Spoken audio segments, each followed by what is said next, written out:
Hello friends, this is Sudha and welcome you to my channel. আজকে আমরা টেটের জন্য English প্যাডাগজির খুবই ইম্পর্টেন্ট 30টি প্রশ্ন নিয়ে এসেছি। দেখো প্রথমে কি প্রশ্ন রয়েছে।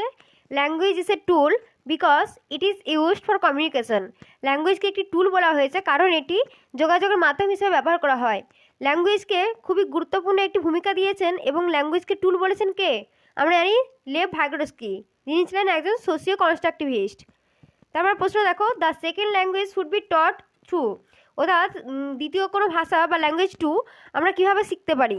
Using the target language as much as it is possible, অর্থাৎ আমাদের যে পরিবেশ রয়েছে সেখানে কথা বলি যেখানে আমরা, সেখানে যদি এই টার্গেট ল্যাঙ্গুয়েজটিকে যতটা সম্ভব আমরা ব্যবহার করতে পারি কথা বলার ক্ষেত্রে, তখন কিন্তু এই সেকেন্ড ল্যাঙ্গুয়েজটি খুব তাড়াতাড়ি শেখা হয়ে যায়।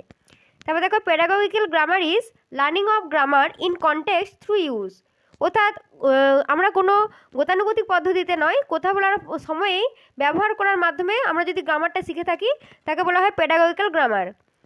তারপরে দেখো, post reading task mean for assessing the learning and connecting it to real life situations. তাহলে পোস্ট রিডিং টাস্কটা কী জন্য আমরা করে থাকি? ওই যে আমরা শিখনটি শিখলাম সেটিকে আমরা অ্যাসেস করব বা মূল্যায়ন করব এবং এটিকে আমরা যে রিয়েল লাইফ সিচুয়েশনস রয়েছে বা আমাদের যে বাস্তবিক জীবন রয়েছে তার সঙ্গে যাতে যোগসূত্র স্থাপন করতে পারি তার জন্য এই পোস্ট রিডিং টাস্কটি করা হয়। তারপর দেখো, process writing approach could be described as. Process writing অ্যাপ্রোচকে কীভাবে আমরা বর্ণনা করতে পারি? এটাকে আমরা বলতে পারি bottom up approach. Bottom up অ্যাপ্রোচের ক্ষেত্রে কী হয়, প্রথমে আমরা মানে ছোটো থেকে বড়োর দিকে যাওয়া হয়, বটম থেকে আপের দিকে ওয়ার্ড শিখি, তারপরে সেন্টেন্স, তারপর প্যারাগ্রাফ, এইভাবে আমরা কমের থেকে বেশির দিকে যাই। তারপর দেখো, scribbling is a stage of writing, অর্থাৎ স্ক্রিবলিং আমরা অনেক সময় দেখে থাকি যে 2 থেকে 4 বছরের শিশুরা স্ক্রিবলিং করে, অর্থাৎ নিজেদের মনে এরকম আঁকিবুকি করতে থাকে। সে কেন করে থাকে? তার যে কল্পনা শক্তি সেটিকে সে এই স্ক্রিবলিংয়ের মাধ্যমে ফুটিয়ে তোলে এবং এর মাধ্যমে তাদের হাতের যে মাংসপেশি রয়েছে সেটি স্বাধীনভাবে নাড়ানোর বা মুভ করার তারা সুযোগ পায়। এই স্ক্রিবলিংটি 3টি ভাগে বিভক্ত। একটি হলো র্যান্ডম স্ক্রিবলিং, একটি হলো কন্ট্রোল স্ক্রিবলিং এবং অপরটি হলো naming of scribbling. Next question দেখো, Abira an English teacher describes a scene and asks the learners to draw what they have heard, অর্থাৎ আবিরা একজন যে স্কুল টিচার, ইংলিশ টিচার রয়েছেন, তিনি একটি সিনকে বর্ণনা করেছেন, একটি দৃশ্যকে বর্ণনা করেছেন এবং ছাত্রছাত্রীদেরকে বলছেন যে তারা যেটা শুনলো সেটা যেন তারা লিখে দেখায়। এটাকে কি বলা হয়? এটিকে বলা হয় পিকচার ডিকটেশন। এটার ক্ষেত্রে পিকচার ডিকটেশন কেন করা হয়? শিক্ষার্থীদের যে সেন্টেন্স স্ট্রাকচার করার যে ক্ষমতা সেটিকে চ্যালেঞ্জ করা হয় এবং তাদেরকে এটিতে সাহায্য করা হয়, এর জন্য এই পিকচার ডিকটেশনটি করা হয়। তারপর দেখো, while teaching a one act play a tableau can be used as one of the teaching strategies. The tableau refers to, তাহলে ট্যাবলো কি? Silent still image made by actors posing as characters, অর্থাৎ যারা ওই অভিনয়টি করছেন তারা চরিত্রটিকে ফুটিয়ে তোলার জন্য সাইলেন্ট স্টিল ইমেজের মতন দাঁড়িয়ে থাকছেন, এটিকে বলা হয় ট্যাবলো। তারপর দেখো, when children are introduce to English as a second language, যখন ইংলিশকে সেকেন্ড ল্যাঙ্গুয়েজ হিসাবে শিক্ষার্থীদের সামনে তুলে ধরা হয় তখন কি হয়? They should be expose to language orally, তখন কিন্তু তাদেরকে এই ভাষাটি ওরালি বা মৌখিকভাবে বলার জন্য তাদেরকে চাপ দিতে হবে। তারপর দেখো, eclecticism in language teaching refers to using. Eclecticism তাহলে কি? Appropriate strategies from various methods of teaching, অর্থাৎ ভেরিয়াস যে মেথড রয়েছে টিচিংয়ের সেখান থেকে অ্যাপ্রোপ্রিয়েট স্ট্র্যাটেজিটিকে খুঁজে বের করাকে বলা হয় ইগলেকটিসিজম।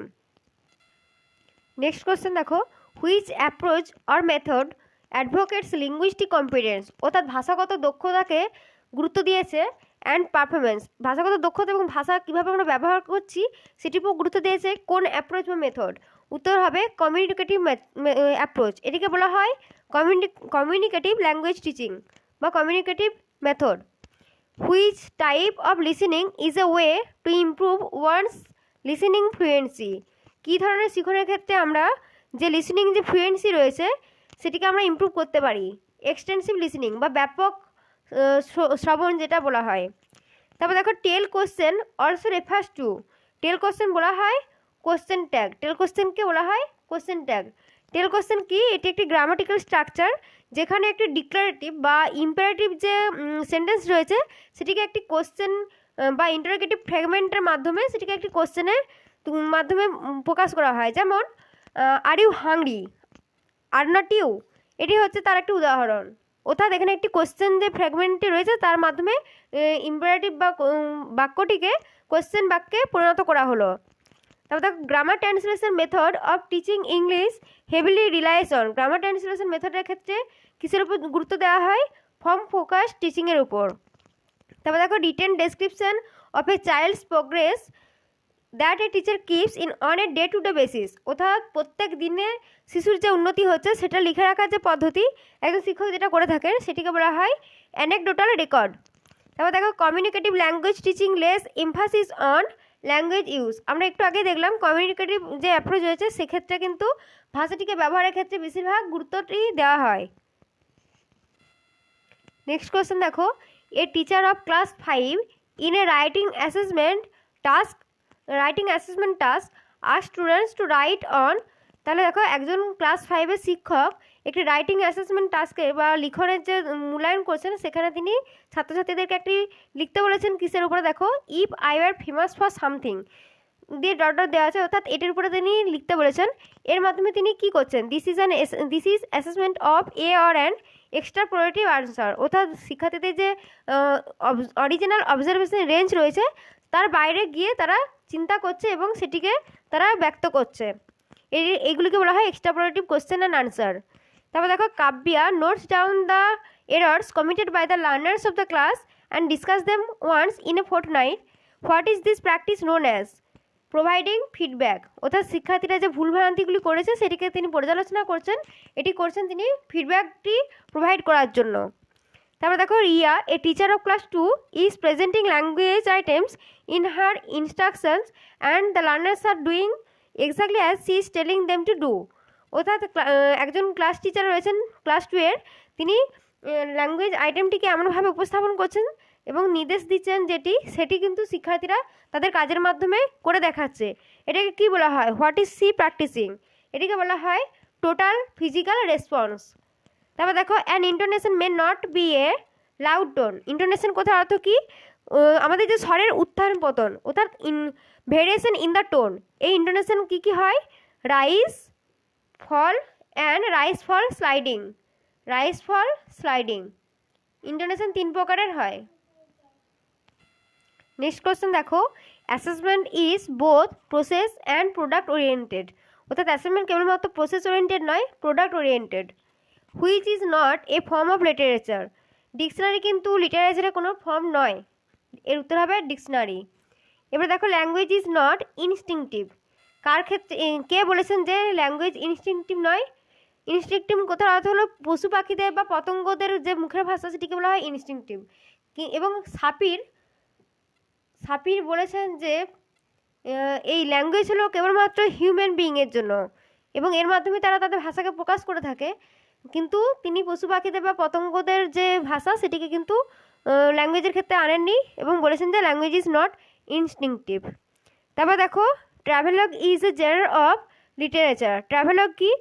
এটা একটি হচ্ছে কোনো ব্যক্তির ট্রাভেল করার বা ভ্রমণের যে বৃত্তান্ত সেটিকে ব্যাখ্যা করা হয় যেখানে সেটিকে বলা হয় ট্রাভেলগ এবং এটি ফার্স্ট পার্সনে ব্যবহার করা হয় এবং এটিতে ইডি যোগ করে পাস্ট টেন্সের মাধ্যমে ব্যাখ্যা করা হয়। নেক্সট কোয়েশ্চেন দেখো, a teacher of class 5 is practicing interactive listening in the class. অর্থাৎ একজন শিক্ষক ক্লাসে ইন্টারেক্টিভ যে লিসেনিং অর্থাৎ মিথস্ক্রিয়ার মাধ্যমে যে শিখন সেটিকে ক্লাসের মধ্যে করাচ্ছেন। সি শুড ফোকাস অন, তাহলে সেক্ষেত্রে তাকে কী বিষয়ে লক্ষ্য রাখতে হবে? লিসেনিং অ্যান্ড রেসপন্ডিং, অর্থাৎ শিক্ষার্থী শুনবে এবং রেসপন্ড করবে বা প্রতিক্রিয়া দেবে। এ শর্টের form of group of words which usually occurs in an auxiliary verb is contraction. Contraction কথার অর্থ হলো সংকোচন। অর্থাৎ আমরা যদি লিখি আই অ্যাম, এটিকে আমরা কন্ট্রাকশনে কীভাবে ব্যবহার করব? এভাবে ব্যবহার করব, আই অ্যাম। তারপরে দেখো poetry teaching is generally meant for enjoyment and appreciation. Next question দেখো, reading English as a second language meaning making.